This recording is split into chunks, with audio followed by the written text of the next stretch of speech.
Programa Thaís Venâncio. Oferecimento Inês. Aluguel de consultórios médicos com a melhor estrutura para o seu paciente. E Personal Print. Comunicação visual em tecido. Painéis para festas infantis e eventos corporativos.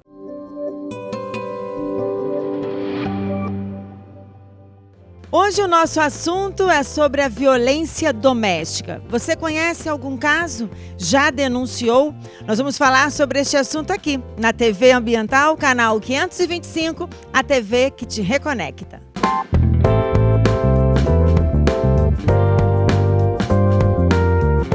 Para falar sobre violência doméstica, eu convidei a delegada-chefe da Divisão Especializada de Atendimento à Mulher, a delegada Cláudia Dematê. Muito obrigada pela sua presença aqui hoje e é muito importante esse alerta a essas mulheres, porque nós temos muitos assuntos, as mulheres hoje estão mais informadas, então dizer que hoje nós temos mais casos de violência doméstica se deve a mais denúncias?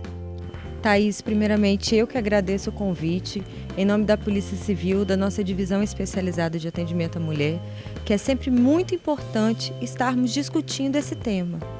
E é exatamente isso que você falou. Hoje nós temos um aumento de casos do número de denúncias de mulheres que são vítimas de violência doméstica e familiar. Isso não quer dizer que a violência doméstica e familiar contra a mulher, ela cresceu. O que nós temos é que hoje, com a Lei Maria da Penha, com os mecanismos que a Lei Maria da Penha veio criar, veio implementar, as mulheres cada vez mais estão se sentindo encorajadas e estimuladas a denunciar os seus agressores.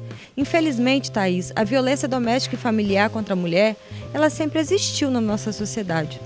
Fruto de uma sociedade de cultura machista, uma sociedade patriarcal. E o que aconteceu? A violência contra a mulher, a violência doméstica e familiar, ela sempre existiu, só que antes da Lei Maria da Penha, ela era extremamente subnotificada. O que acontecia é que as mulheres não tinham um mecanismo próprio, eficaz de proteção. Então, como que era antes da Lei Maria da Penha? A mulher que era vítima de violência doméstica e familiar, se ela tivesse coragem de buscar a delegacia e denunciar, o que fazia quando ela representava contra esse agressor era a lavratura de um termo circunstanciado, que é um procedimento muito mais simplificado. Isso ia para os juizados especiais criminais. No final, o que tínhamos era a condenação desse agressor ao pagamento de uma cesta básica, na maioria das vezes, e ele ainda usava isso para desestimular e desencorajar a mulher a denunciar, falando que ela valia uma cesta básica, que ela estava tirando alimento da boca dos próprios filhos. E antes até era um homem, né, que recebia essa mulher. Hoje existe esse cuidado para que uma mulher delegada receba essa vítima, né? Não se tinha antigamente o número de delegacias especializadas de atendimento à mulher que existe hoje. Então, o que aconteceu é que por muito tempo os movimentos de mulheres no Brasil brigaram para que se tivesse uma lei que viesse punir com mais rigor esses agressores, que viesse se estabelecer uma rede de proteção a essa mulher, que começasse em todos os aspectos, seja na delegacia, Ministério Público, Judiciário, Defensoria, nas prefeituras. Então foi assim que foi criada a Lei Maria da Penha. E essa lei exatamente veio criar mecanismos para coibir e prevenir a violência doméstica e familiar contra a mulher e punir de forma mais rigorosa o agressor. Então hoje, com a Lei Maria da Penha, não se pode mais aplicar a Lei 9.099, que é essa lei dos juizados especiais, ao homem que pratica violência doméstica e familiar contra a mulher. Hoje esse homem, ele pode ser preso e autuado em flagrante. Se não for estado flagrancial, se a mulher buscando a delegacia, vai se instaurar o inquérito policial, tem as medidas protetivas. A lei estabeleceu que atendimento a essa mulher vítima de violência, ele tem que ser feito de maneira qualificada em rede, ou seja, existe uma rede de proteção às mulheres vítimas de violência. Então isso tudo fez com que as mulheres hoje se sentissem muito mais estimuladas e encorajadas a denunciar os seus agressores. E em contrapartida também, Thaís, nós temos um aumento sim de violência quando nós analisamos no seguinte aspecto. Hoje, cada vez mais, as mulheres estão se empoderando. E nós temos ainda, infelizmente, muitos homens que não estão prontos para lidar com esse empoderamento. E eles, em razão desse machismo, dessa cultura patriarcal, praticam a violência. Vou te dar um exemplo. Esses dias, uma das nossas delegadas recebeu no plantão um caso de um homem que ele agrediu a sua esposa. Por quê? ela nunca estudou, ele nunca deixou ela estudar. E ela chegou num ponto da vida que ela entendeu que ela era subjugada, que ela era vítima. E ela começou a estudar, a se qualificar, passou no vestibular, conseguiu entrar numa faculdade. E ele agrediu ela porque ele falou que ela não iria entrar na faculdade, não iria cursar a faculdade, porque ele tinha casado com uma mulher burra. Que se ele quisesse uma mulher inteligente, ele teria procurado nos bancos da faculdade. Isso é um absurdo. Nos dias de hoje, nós lidarmos com uma situação que um homem, primeiro, acha que é dono da mulher e, segundo, acha que ele tem o direito de impedir ela de se qualificar, de trabalhar, de estudar. Então, quando eu digo que ainda existem homens que não estão prontos para lidar com esse empoderamento e cometem violência, é isso. Então, nós temos que trabalhar num binômio, que é repressão e prevenção. Para isso, nós precisamos de políticas públicas nesses dois aspectos, porque nós precisamos desconstruir esses valores machistas ainda existentes na sociedade. Bom, eu separei aqui, nós vamos desdobrar algumas desses programas e do que envolve essa rede de acolhimento à mulher. Mas antes da gente ir para o intervalo, eu quero só perguntar uma coisa. Quando hoje, mesmo aumentando o número de denúncias, muitas mulheres não denunciam. E o vizinho pode meter a colher na briga entre marido e mulher? Quer dizer, essa frase volta hoje à tona e de uma maneira diferente. É possível o outro denunciar? Perfeito, Thaís.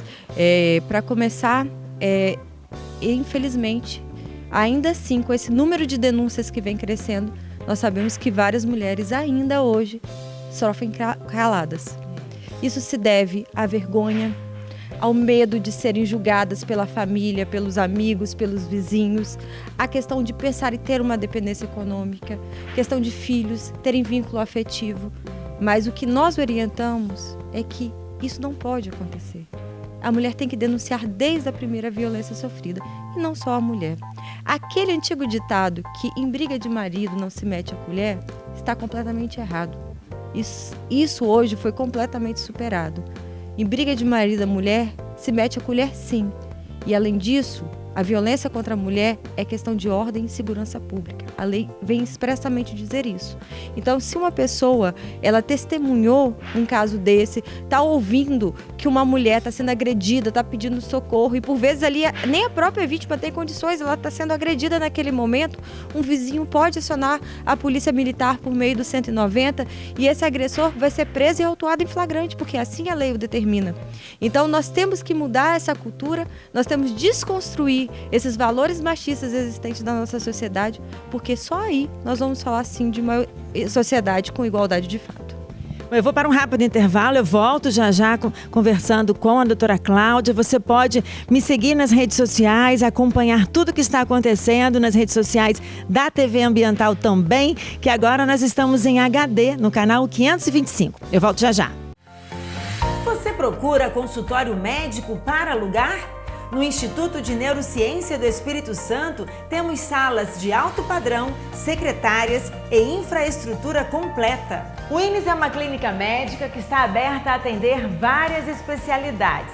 Aqui você encontra conforto, comodidade e praticidade para atender muito bem o seu paciente.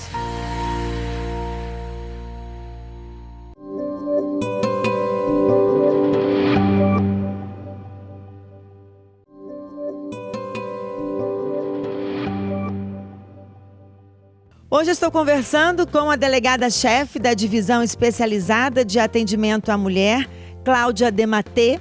Nós estamos falando sobre a violência doméstica. Eu quero aproveitar porque eu pedi às minhas seguidoras nas redes sociais para mandassem perguntas e a Ludmila disse que tem um caso próximo a ela que fala o seguinte: como se livrar de um esposo violento e perseguidor? A polícia oferece o quê? O governo oferece o quê para uma mãe com 4 filhos para que ela se livre dessa violência? Ela disse que é uma pessoa próxima à casa dela e ela gostaria de saber o que o governo pode oferecer. Thaís, em primeiro lugar, a mulher que é vítima de violência doméstica, ela tem que fazer a denúncia, buscar a delegacia ou o Ministério Público, a Defensoria, formalizar o boletim de ocorrência. Ela vai poder solicitar as medidas protetivas de urgência que a Lei Maria da Penha hoje oferece, podendo, nesse caso, ter o afastamento do agressor do lar, proibição dele de se aproximar dela pela distância que o juiz se aproximar, proibição dele manter contato de comunicação tanto com ela quanto com os filhos, porque por vezes essa violência acaba atingindo as crianças também.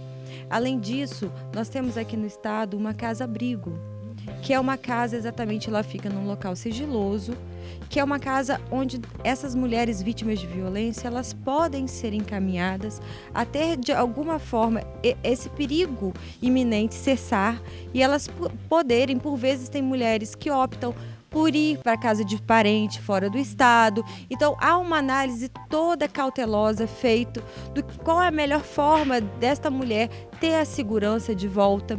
Então, além disso, vai estar tramitando o inquérito policial, que posteriormente virará processo, e tem as medidas protetivas. Além disso, existe uma rede de proteção e acolhimento.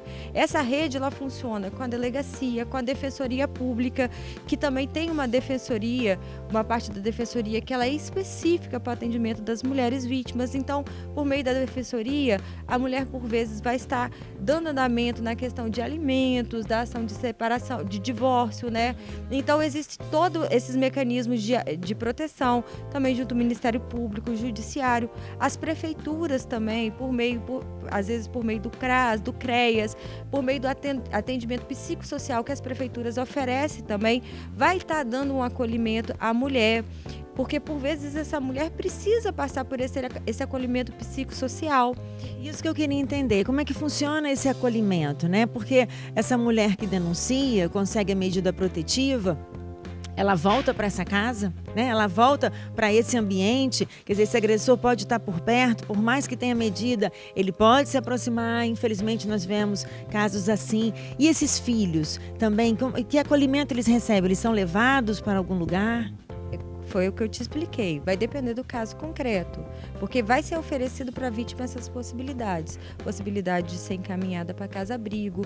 Se o caso não for caso de encaminhamento para casa-abrigo, com a medida protetiva, o juiz pode determinar o afastamento desse agressor do lar, a proibição dele de se aproximar. Então, se aquela residência for uma residência do casal e naquele caso concreto o juiz entender que a mulher deverá ficar com os filhos na residência e o agressor ser afastado, ele que será afastado do lar.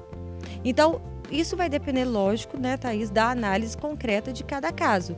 Mas o importante é que a mulher, ela não tenha medo, que ela denuncie desde a primeira violência sofrida.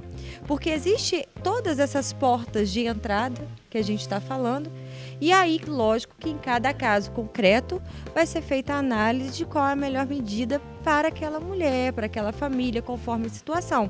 Então, o mais importante é aquela mulher, ela não aceitar continuar numa relação que está lhe fazendo mal.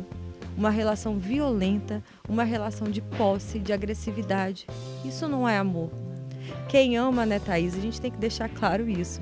Quem ama não agride, quem ama não xinga, quem ama não humilha, quem ama não abala psicologicamente. Quem ama tem respeito, tem carinho, tem reciprocidade, tem amor. Isso que é mais importante numa relação. E toda mulher que consegue a medida protetiva, ela recebe o botão do pânico? Hoje só as mulheres que moram em Vitória têm acesso ao botão do pânico.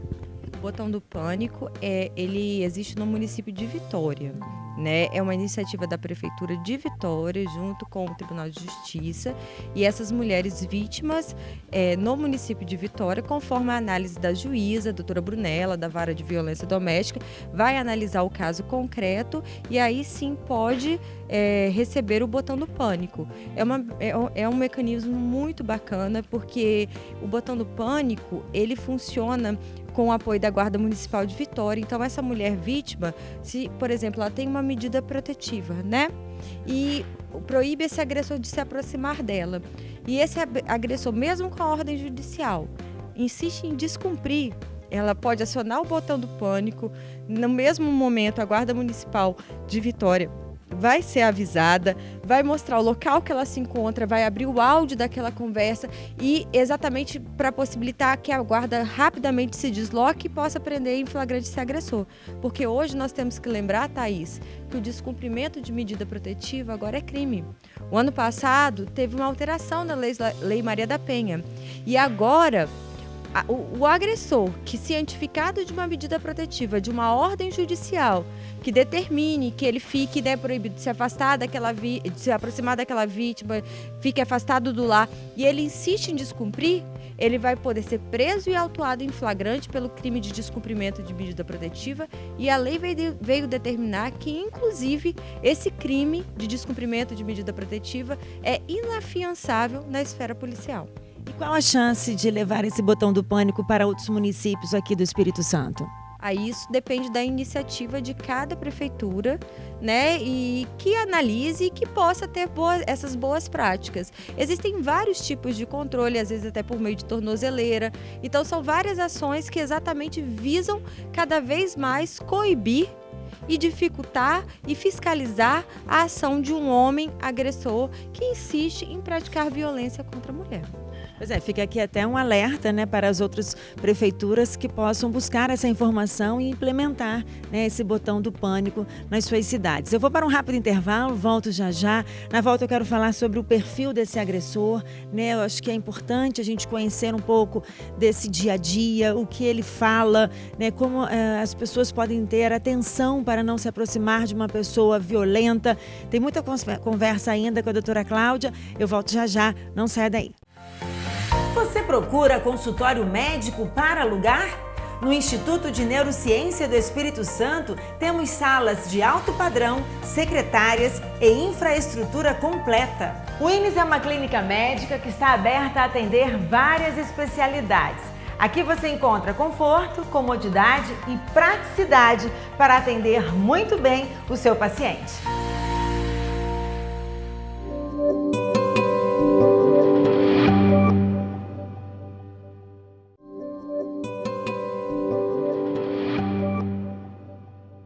Eu continuo conversando com a delegada, a doutora Cláudia Dematê. Ela é delegada-chefe da Divisão Especializada de Atendimento à Mulher. E eu queria saber, delegada, qual o perfil desse agressor? É possível uma mulher identificar logo no início se esse possível companheiro é um agressor? Em relação a perfil especificamente, o que acontece? Que nós temos que deixar claro. Infelizmente, por essa violência doméstica e familiar contra a mulher ser cultural, ela é uma violência que ela acontece em todas as classes sociais, na mais favorecida, na menos favorecida, em todas as idades, infelizmente. Nós vemos uma idade variada tanto em relação à vítima quanto em relação ao autor, exatamente por ser uma violência com essa raiz cultural, fruto desse machismo, dessa cultura patriarcal. Então, por isso da importância de nós desconstruirmos esses valores machistas. Nós temos que pensar que hoje nós temos para essa nova geração, deixar claro que não basta a Constituição falar que homens e mulheres são iguais perante a lei, se essa igualdade só estiver ali no papel, ela não existir na prática. Nós precisamos que ela exista na prática e que homens e mulheres sejam respeitados, né, de maneira igual e sejam respeitados o direito de todos. Para aí sim nós temos essa igualdade de fato. E com relação a identificar os sinais desse agressor, ele já mostra esses sinais logo no início? Thaís, existem sinais que demonstram que nós estamos falando de uma relação abusiva, com possessividade. Exatamente quando a mulher ela percebe que ela está numa relação, que o homem acha que ela é posse, que ela é propriedade dele, quer controlar os seus atos, quer controlar o que ela vai estudar, onde ela vai ir, com quem ela vai falar. Isso já é um sinal que deve ser observado. Ninguém é dono de ninguém. O que tem que existir numa relação é respeito, é reciprocidade, é empatia. Agora, não existe o homem achar que é dono da mulher. Muitos dos casos que nós atendemos, o homem, ele geralmente, quando do término do relacionamento, ele fala aquela clássica frase conhecida, que se a mulher não for dele, não vai ser de mais ninguém. Como se a mulher fosse posse, objeto, fosse propriedade dele. O que é um absurdo, o que é inaceitável, o que é inadmissível. Então, esses sinais de controle, de possessividade, eles devem ser observados e provavelmente trata-se de uma relação abusiva, uma relação tóxica. E eu quero falar também sobre uma operação que foi um sucesso, né, que vocês realizaram, com a Operação Marias, né, que vocês prenderam vários agressores. A que se deve esse bom resultado? Thaís, hoje a Polícia Civil, nós temos a nossa divisão especializada de atendimento à mulher. A nossa divisão, ela exatamente veio coordenar todas as delegacias especializadas de atendimento à mulher da Polícia Civil do nosso estado, visando trabalhar tanto com a repressão quanto com a prevenção. E nós estamos constantemente trabalhando agora por meio de operações realizadas pela nossa divisão para exatamente dar cumprimento a mandados de prisão em desfavor de homens autores de violência contra a mulher. Só esse ano, nas nossas operações Marias, já foram mais de 119 homens presos em operação. E além disso, nós estamos trabalhando com a prevenção também. É a polícia trabalhando sim com a prevenção, por meio do nosso projeto Homem que é Homem, que é um projeto no qual nós trabalhamos com grupos reflexivos de homens autores de violência. Eles vão passar por atendimento das nossas delegadas, assistentes sociais e psicólogas, exatamente visando desconstruir esses valores machistas. Eles vão responder criminalmente pelos seus atos, mas nós vamos trabalhar por meio desses grupos reflexivos na desconstrução desses valores. Então, a importância é muito grande de nós termos essa junção de força de todos os órgãos, da polícia, do Ministério Público e do Judiciário, para que possamos, dessa forma, combater com todo rigor a violência doméstica e familiar contra a mulher no nosso estado. E o que a gente espera é que cada vez menos casos de violência doméstica surjam, né? Eu acho que a gente precisa muito passar isso na educação para os nossos filhos, de uma família que é fundamental, essa família bem construída, né? Eu acho que com respeito, fundamental. Eu quero agradecer, doutora Cláudia, muito obrigada pela sua presença e parabéns pelo seu trabalho aqui no Espírito Santo, tá? Muito obrigada. E eu quero deixar aberto aqui também que você pode sugerir temas, fazer perguntas. É só você me acompanhar nas redes sociais, acompanhar também nas redes sociais da TV Ambiental, que agora está em novo formato, HD, no canal 525 na NET. E eu continuo te esperando aqui no próximo programa TV Ambiental, a TV que te reconecta.